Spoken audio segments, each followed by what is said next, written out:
Hello there, Goldcast, and I'm here making this video as you wanted. If there was a Goldcast video of my life, what would the storyline be? Well, it would be about using a variety of religious historical facts to derive at a greater understanding of who you are and what you are and where you can go.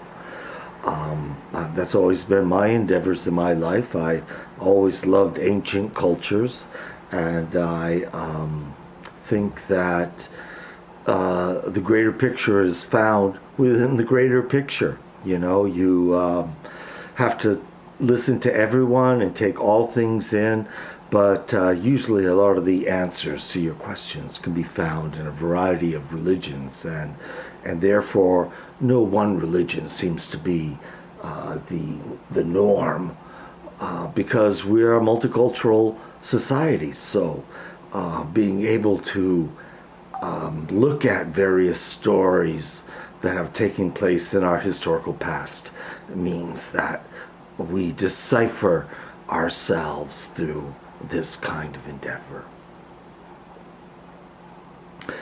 Oh, what is the one decision that changed my life? Well, coming to Montreal.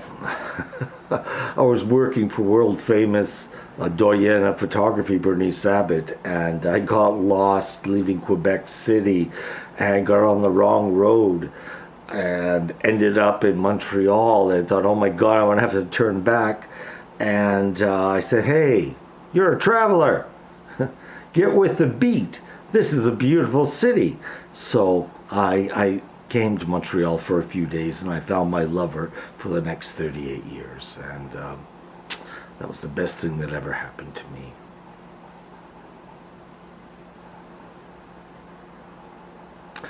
Oh, what are some of the best things in my field, and some of my most incredible hits? Well, there have been a number of them. I became a celebrity photographer for 8 years in Toronto, working for Now Magazine. That was a big thing. Photographing cemeteries, old cemetery monuments and things. Got me shows in New York City and Chicago and elsewhere.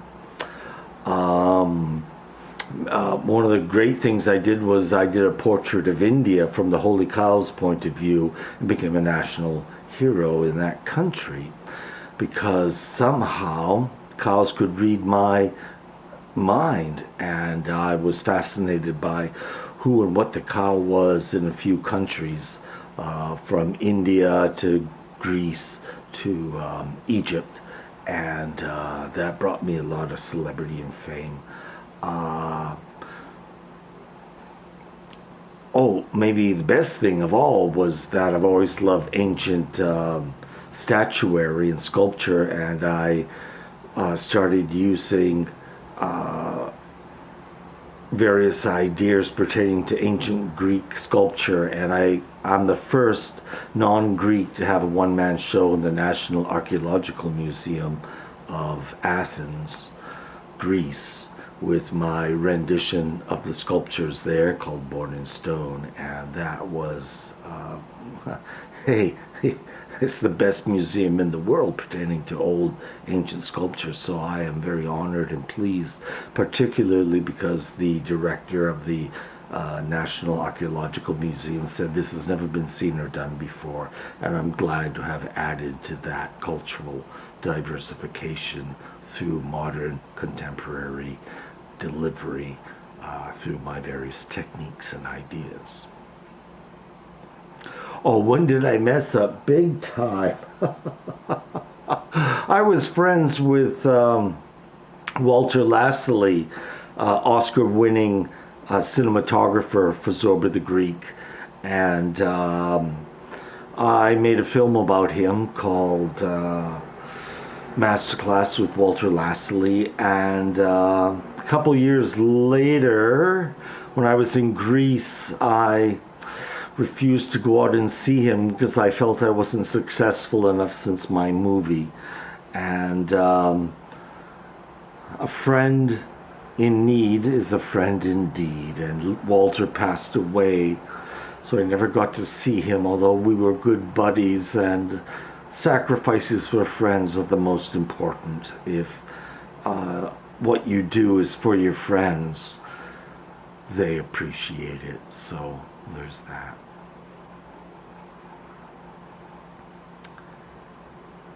Most important changes in the world today is what Albert Einstein says. We need to become vegetarian and stop becoming meat eaters. We're destroying this planet and its energy fields by eating animals, and we are a much more peaceful civilization when we're vegetarian. And it just goes to show when you look at India, and thank God for India alone, that being vegetarian leaves you cool, calm, and comfortable. And eating any kind of meat from an animal just poisons your body, your mind, and your soul. And this is one of the most difficult things to overcome.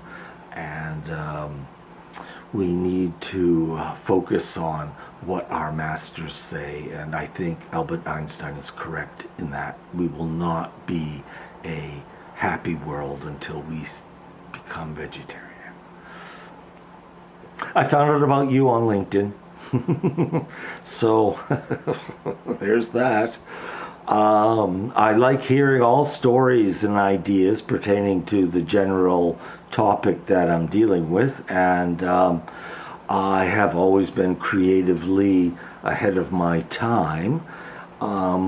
So I think I have an edge there.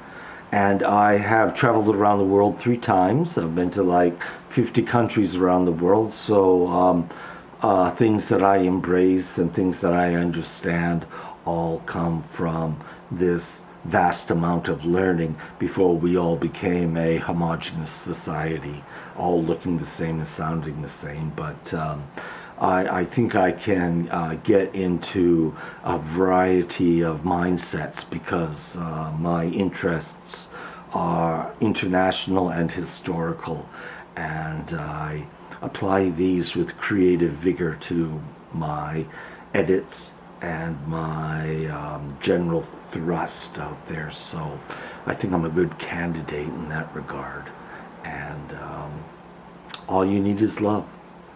So think about hiring me.